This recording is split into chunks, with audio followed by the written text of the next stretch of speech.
Hey everybody. Okay, so I promised you the end results of my spaghetti sauce and meatballs that you guys watched me do this afternoon, and here is the results.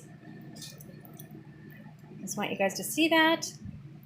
I have 3 meatballs, it's a plate for my husband, a garlic Parmesan cheese stick, spaghetti, and that amazing sauce.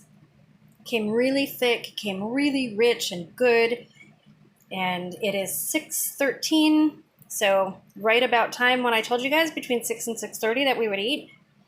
And boy, it came really good. So try this from fresh Roma tomatoes.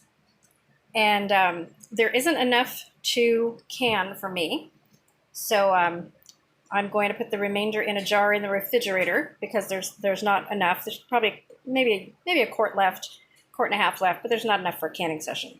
So we'll have that over the next 2 days, and I'll do something with that. Like I said, maybe lasagna, maybe shells, stuffed shells. So we'll see. But I will be doing a full spaghetti sauce from number 10 cans really soon because I don't have any sauce in stock at all.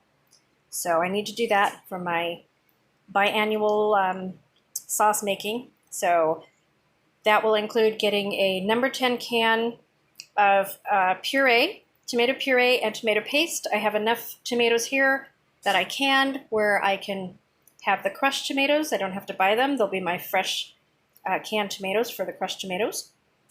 So yeah, it's going to be good. So I will probably do that maybe in a week or so. We'll see.